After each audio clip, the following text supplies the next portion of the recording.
नमस्कार दोस्तों, स्वागत है आपका अपने YouTube channel online GS by Gunjan में। दोस्तों, हम लोग झारखंड पीजीटी 2017 में पूछे गए भूगोल विषय के महत्वपूर्ण प्रश्नों को हल कर रहे हैं। कल हम लोग 30 प्रश्नों को हल किए थे और आज हम लोग 30 से लेकर 60 प्रश्नों को हल करेंगे। तो आइए हम लोग देखते हैं। कल हम लोग हल किए थे 2015-16 में निम्नलिखित में से कौन सा राज्य भारत का सबसे बड़ा रेशम उत्पादक राज्य था। तो उस समय आयोग ने झारखंड को सही माना था। अब इसके बाद आइए हम लोग देखते हैं 31वां प्रश्न। हार्टलैंड सिद्धांत निम्नलिखित में से किसने प्रस्तुत किया था। इसमें पहला विकल्प है WM डेविस, दूसरा निकोलस जॉन स्पिकमैन, तीसरा जॉन मैकिंडर, चौथा विकल्प है अरस्तु। तो हार्टलैंड थियरी सभी लोग जानते हैं कि जॉन मैकिंडर ने दिया है। इसके बाद 32 नंबर प्रश्न देखिए। 2011 की जनगणना के आधार पर जनसंख्या घनत्व के संदर्भ में झारखंड राज्य का देश में कौन सा स्थान है।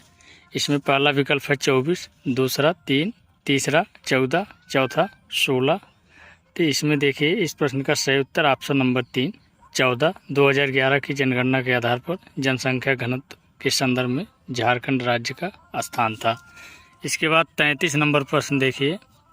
अंतर संबंधित खाद्य श्रृंखलाओं के एक समूह को किस नाम से जाना जाता है। इसमें पहला विकल्प है स्वपोषी, दूसरा फूड वेब, तीसरा परपोषी और चौथा स्थूल उपभोक्ता। तो इस प्रश्न का सही उत्तर ऑप्शन नंबर 2 फूड वेब सही उत्तर है। इसके बाद 34 नंबर प्रश्न देखिए। यह आपके कार्टोग्राफी से पूछा गया है और कार्टोग्राफी तैयार करने के लिए आप लोगों को क्लास 11 और क्लास 12 की NCERT को फॉलो करना चाहिए। इसके साथ अगर खूब डिटेल में पढ़ना चाहते हैं तो JP शर्मा की पुस्तक को फॉलो कर सकते हैं। इसमें देखिए 34 नंबर प्रश्न। मर्केटर प्रक्षेपण में किसका प्रयोग किया जाता है। इसमें पहला विकल्प है पथ प्रदर्शन, दूसरा स्थानों के बीच दूरी की गणना, तीसरा वस्तुओं के वितरण को दर्शाना, चौथा आकाशीय वस्तुओं के मानचित्रण। तो मर्केटर प्रक्षेप से पथ प्रदर्शन किया जाता है और इसका उपयोग नाविकों द्वारा बड़े पैमाने पर किया जाता है क्योंकि यह सही दिशा वाला प्रक्षेप कहा जाता है। इसके बाद 35 नंबर प्रश्न देखिए। निम्नलिखित में से किस प्राकृतिक समुद्री बंदरगाह से मसालों, चाय, कॉफ़ी, नारियल का तेल निर्यात किया जाता है। इसमें पहला विकल्प है कोच्चि, दूसरा विशाखापत्तनम, तीसरा चेन्नई, चौथा कांडला। तो इस प्रश्न का सही उत्तर ऑप्शन नंबर 1 कोच्चि सही है। इसके बाद 36 नंबर प्रश्न देखिए। रुको और जाओ नियतिवाद, स्टॉप एंड गो डिटर्मिनिज्म की अवधारणा को किसने प्रतिपादित किया। इसमें पहला विकल्प है ग्रिफिथ टेलर, दूसरा नील स्मिथ, तीसरा एडवर्ड सोजा, चौथा डेविड हार्वे। तो रुको और जाओ नियतवाद की विचारधारा ग्रिफिथ टेलर महोदय ने सबसे पहले दिया। ग्रिफिथ टेलर अमेरिका के महान भूगोलवेत्ता हैं। इसके बाद 37 नंबर प्रश्न देखिए। 2011 की जनगणना के अनुसार झारखंड में सांविधिक या वैधानिक कस्बों या शहरों की संख्या कितनी है। इसमें पहला विकल्प है 70, दूसरा 86, तीसरा 40 और चौथा 88। तो 2011 की जनगणना के अनुसार झारखंड में 40 संवैधानिक नगर हैं। इसके बाद 38 नंबर प्रश्न देखिए। रोजगार के संदर्भ में विविधीकरण निम्नलिखित कथनों में से किसके द्वारा बेहतर ढंग से प्रस्तुत किया गया है। इसमें पहला विकल्प है अनेक क्षेत्रों में वितरित किसी उद्योग का रोजगार, दूसरा एक उद्योग में केंद्रित एक क्षेत्र में रोजगार, तीसरा एक क्षेत्र में केंद्रित एक उद्योग का रोजगार और चौथा विकल्प है अनेक उद्योगों में फैले एक क्षेत्र में रोजगार। तो इस प्रश्न का सही उत्तर ऑप्शन नंबर 4 अनेक उद्योगों में फैले एक क्षेत्र में रोजगार। इसके बाद 39 नंबर प्रश्न देखिए। यह प्रश्न इंग्लिश में है लेकिन हम आप लोगों को बताते हैं। यूनिसेलुलर और multicellular plant that have no root stem or leaf system are called. कहने का मतलब ये है एक कोश की या बहुकोश की ऐसे पौधे जिनमें जड़, तना और पत्ती नहीं पाई जाती है क्या कहलाते हैं। इसमें पहला विकल्प है एल्गी, दूसरा विकल्प है ऑटोट्रोफ, तीसरा ग्लास और चौथा डेट्रिटस। एल्गी का मतलब शैवाल से है, और शैवाल ऐसा पौधा है जिसमें ना तो तना पाया जाता है, ना तो जड़ पाई जाती है, और ना ही पत्ती। इसके बाद 40 नंबर प्रश्न देखिए, एक भित्ति जो सीधे एक द्वीप या महाद्वीप के किनारे से जुड़ी होती है उसे क्या कहा जाता है? इसमें पहला विकल्प है अवरोधक भित्ति, दूसरा तटीय भित्ति, तीसरा वलय भित्ति, चौथा समतल भित्ति। तो इस प्रश्न का सही उत्तर ऑप्शन नंबर 2 तटीय भित्ति कहा जाता है। 41 नंबर प्रश्न देखिए, कपास की खेती के लिए निम्नलिखित जलवायु परिस्थितियों में से किसकी आवश्यकता होती है? इसमें पहला विकल्प है उच्च तापमान उच्च वर्षा, दूसरा कम तापमान कम वर्षा, तीसरा उच्च तापमान कम वर्षा, और चौथा कम तापमान उच्च वर्षा। तो इस प्रश्न का सही उत्तर ऑप्शन नंबर 3 कपास की खेती के लिए उच्च तापमान और कम वर्षा की आवश्यकता होती है। इसके साथ ही साथ कपास का उत्पादन काली मिट्टी या रेगुर मिट्टी में किया जाता है, और काली मिट्टी को स्वतः जुताई वाली मृदा कहा जाता है। भारत में गुजरात और महाराष्ट्र में कपास का उत्पादन बड़े पैमाने पर किया जाता है। इसके बाद 42 नंबर प्रश्न देखिए, निम्नलिखित में से कौन सा एक आयामी आरेख का उदाहरण है? यह भी आपके कार्टोग्राफी से लिया गया महत्वपूर्ण प्रश्न है। इसमें पहला विकल्प है ब्लॉक फाइल्स, दूसरा लाइन ग्राफ, तीसरा आयताकार आरेख या रेक्टेंगुलर डायग्राम, और चौथा सर्कुलर ग्राफ। तो इस प्रश्न का सही उत्तर ऑप्शन नंबर 2 लाइन ग्राफ एक आयामी आरेख का उदाहरण है। इसके बाद 43 नंबर प्रश्न देखिए, झारखंड में निम्नलिखित मृदा श्रेणियों में से अधिकतम क्षेत्र किसका है? इसमें पहला है स्लेटी जिसे अल्फी सोल कहा जाता है, दूसरा अल्प विकसित एंटी सोल कहा जाता है, और तीसरा वर्टी सोल, और चौथा है नवीकृत जिसे इंसेप्टी सोल मृदा कहा जाता है। तो झारखंड में सर्वाधिक मात्रा में नवीकृत यानी इंसेप्टी सोल मृदा पाई जाती है, यानी इसे लाल मृदा भी कहा जाता है। झारखंड के सर्वाधिक क्षेत्रफल पर लाल मृदा का विस्तार पाया जाता है। इसके बाद 44 नंबर प्रश्न देखिए, 2014-15 में भारत का कुल आयात मुख्य रूप से किस देश से था? इसमें पहला विकल्प है रूस, दूसरा संयुक्त राज्य अमेरिका, तीसरा ब्रिटेन, और चौथा ईरान। तो 2014-15 में भारत का कुल आयात मुख्य रूप से संयुक्त राज्य अमेरिका से था। इसके बाद 45 नंबर प्रश्न देखिए, निम्नलिखित में से कौन सा कथन असत्य है? इसमें असत्य पूछा गया है। तो इसमें पहला विकल्प है कांडला कच्छ की खाड़ी में स्थित है, यह विकल्प सही है। इसके बाद चेन्नई पूर्वी तट पर बसा सबसे नया कृत्रिम बंदरगाह है, आपसे असत्य पूछा गया है और यही गलत है। इसके बाद मार्मागोआ जुआरी की मुहाने पर स्थित है, यह भी सही है। और चौथा विकल्प है मुंबई पश्चिमी तट पर एक प्रमुख बंदरगाह है, तो यह भी सही है। तो इस प्रश्न में असत्य पूछा गया था, तो इसलिए ऑप्शन नंबर 2 चेन्नई पूर्वी तट पर सबसे नया कृत्रिम बंदरगाह है, यह असत्य है। इसके बाद 46 नंबर प्रश्न देखिए, निम्नलिखित में से कौन सा इमेज प्रोसेसिंग सॉफ्टवेयर नहीं है? इसमें पहला विकल्प है एनवी, दूसरा स्पार्स, तीसरा ERDAS, और चौथा मतलब। तो इस प्रश्न का सही उत्तर option number 2 SPSS image processing software नहीं है, बाकी तीनों इमेज प्रोसेसिंग सॉफ्टवेयर हैं।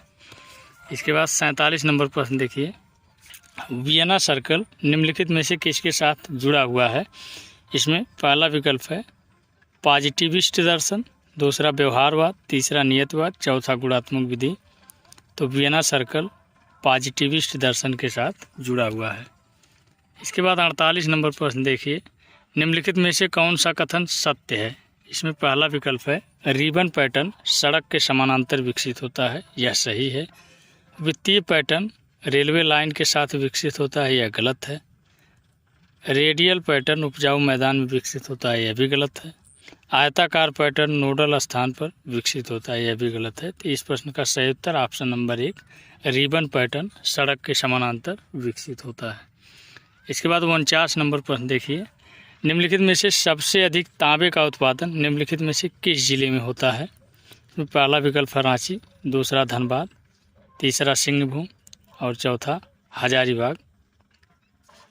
तो झारखंड में सबसे अधिक तांबे का उत्पादन सिंहभूम जिले में किया जाता है, इसलिए इसका सही उत्तर ऑप्शन नंबर 3 है। इसके बाद 50 नंबर प्रश्न देखिए, निम्नलिखित में से कौन सी जनजाति झारखंड में पाई जाती है? पहला विकल्प है भोटिया, दूसरा कोरबा, तीसरा गुज्जर, चौथा मीणा। तो झारखंड की प्रमुख जनजाति कोरबा है, इसलिए ऑप्शन नंबर 2 सही है। इसके बाद 51 नंबर प्रश्न देखिए, निम्नलिखित में से कौन सा कथन सही है। इसमें पहला विकल्प है चिनाब नदी लाहौल और स्पीति से निकलती है, यह सही है। दामोदर नदी बिहार से निकलती है, यह गलत है। नर्मदा नदी छोटा नागपुर के पठार से निकलती है, यह भी गलत है। नर्मदा नदी अमरकंटक की पहाड़ी से निकलती है। घाघरा नदी गढ़वाल हिमालय से निकलती है, यह भी गलत है। तो इसमें सही कथन पूछा गया था, इसलिए ऑप्शन नंबर 1 चिनाब नदी लाहौल और स्पीति से निकलती है, यही सही है। इसके बाद 52 नंबर प्रश्न देखिए, निम्नलिखित में से कौन से कारक जनसंख्या परिवर्तन के लिए जिम्मेदार हैं। इसमें पहला विकल्प है प्राकृतिक विकास, दूसरा स्थानांतरण, तीसरा साक्षरता दर और चौथा विकल्प है प्राकृतिक विकास और स्थानांतरण दोनों। तो जनसंख्या परिवर्तन के लिए प्राकृतिक विकास और स्थानांतरण दोनों जिम्मेदार हैं, इसलिए इस प्रश्न का सही उत्तर ऑप्शन नंबर 4 सही है। 53 नंबर प्रश्न देखिए, वाताग्र जनन यानी फ्रोंटोजेनेसिस इस शब्द का क्या अर्थ है। इसमें पहला विकल्प है एक वाताग्र का क्षय होना, दूसरा एक वाताग्र का संरोधन होना, तीसरा एक वाताग्र का सृजन होना और चौथा एक वाताग्र का प्रवर्जन होना। तो इस प्रश्न का सही उत्तर ऑप्शन नंबर 3 वाताग्र जनन का अर्थ एक वाताग्र का सृजन होना होता है। इसके बाद 54 नंबर प्रश्न देखिए, निम्नलिखित तटों में से किसमें उत्तर पूर्व मानसून से वर्षा होती है। यह बहुत ही महत्वपूर्ण प्रश्न है, यह बार बार सभी परीक्षाओं में पूछा जाता है। इसमें देखिए पहला विकल्प है मालाबार तट, दूसरा कोंकण तट, तीसरा कोरोमंडल तट और चौथा गुजरात तट। तो उत्तर पूर्वी मानसून से कोरोमंडल तट यानी तमिलनाडु में भारी वर्षा सर्दियों में होती है। अक्टूबर नवंबर के माह में कोरोमंडल तट पर उत्तर पूर्वी मानसून से वर्षा होती है। इसके बाद 55 नंबर प्रश्न देखिए, निम्नलिखित में से किस देश को भारत का अधिकतम निर्यात होता है। इसमें पहला विकल्प है रूस, दूसरा ब्रिटेन, तीसरा संयुक्त राज्य अमेरिका, चौथा जर्मनी। तो इस प्रश्न का सही उत्तर सभी लोग जानते हैं, ऑप्शन नंबर 3 संयुक्त राज्य अमेरिका। भारत अपना अधिकतम निर्यात संयुक्त राज्य अमेरिका को करता है। इसके बाद 56 नंबर प्रश्न देखिए, ज्वालामुखी जो ऐतिहासिक समय में फटे हैं और उनकी फिर से फटने की संभावना है, तो ऐसे ज्वालामुखी को क्या कहा जाता है। इसमें पहला विकल्प है शांत ज्वालामुखी, दूसरा प्रसुप्त ज्वालामुखी, तीसरा सक्रिय ज्वालामुखी, चौथा सहज ज्वालामुखी। तो इस प्रश्न का सही उत्तर ऑप्शन नंबर 2 प्रसुप्त ज्वालामुखी सही है। इसके बाद 57 नंबर प्रश्न देखिए, हैवी इंजीनियरिंग कॉरपोरेशन लिमिटेड की स्थापना झारखंड के किस जिले में हुई है। इसमें पहला विकल्प है धनबाद, दूसरा सिंहभूम, तीसरा रांची, चौथा हजारीबाग। तो इस प्रश्न का सही उत्तर ऑप्शन नंबर 3 रांची में हैवी इंजीनियरिंग कॉरपोरेशन लिमिटेड की स्थापना की गई है। इसके बाद 58 नंबर प्रश्न देखिए, निम्नलिखित में से कौन दुनिया के जैव विविधता हॉटस्पॉट में से एक नहीं है। इसमें पहला है चिट्टागोंग की पहाड़ियाँ, दूसरा पश्चिमी घाट, तीसरा पूर्वी हिमालय, चौथा कैलिफोर्निया वनस्पतिक प्रांत। तो इस प्रश्न का सही उत्तर ऑप्शन नंबर 1 चिट्टागोंग की पहाड़ियाँ जैव विविधता हॉटस्पॉट के अंतर्गत नहीं आती हैं। इसके बाद 59 नंबर प्रश्न देखिए, निम्नलिखित में से किस पंचवर्षीय योजना में क्षेत्र विशेष योजना की अवधारणा पहली बार शुरू की गई थी। इसमें पहला विकल्प है चौथी पंचवर्षीय योजना, दूसरा पहली पंचवर्षीय योजना, तीसरा दूसरी पंचवर्षीय योजना और चौथा पाँचवीं पंचवर्षीय योजना। तो इस प्रश्न का सही उत्तर ऑप्शन नंबर 1 कि क्षेत्र विशेष योजना की अवधारणा चौथी पंचवर्षीय योजना में पहली बार शुरू किया गया था। इसके बाद आज का अंतिम प्रश्न देखिए 60 नंबर, 2011 की जनगणना के अनुसार झारखंड राज्य की जनसंख्या कौन से स्थान पर है। इसमें पहला विकल्प है 7, दूसरा 10, तीसरा 19, चौथा 13। तो इस प्रश्न का सही उत्तर ऑप्शन नंबर 4 13। 2011 की जनगणना के अनुसार झारखंड राज्य की जनसंख्या 13वें स्थान पर है। तो मित्रों, ये रहा झारखंड पीजीटी 2017 में भूगोल विषय में पूछे गए महत्वपूर्ण प्रश्न, जिसको हमने आपको व्याख्या के साथ बताया। तो कैसा लगा आज का सेशन कमेंट करके ज़रूर बताएं, और इसके आगे का प्रश्न हम लोग कल करेंगे। 30 प्रश्नों की श्रृंखला हम आप लोगों के लिए लेकर आए हैं। तो कमेंट करके ज़रूर बताएं कैसा लगा आज का सेशन, और ऐसे ही नॉलेजफुल वीडियो पाने के लिए हमारे यूट्यूब चैनल को लाइक, शेयर, सब्सक्राइब ज़रूर करें। जय हिंद, वंदे मातरम। मिलते हैं कल नेक्स्ट सेशन में।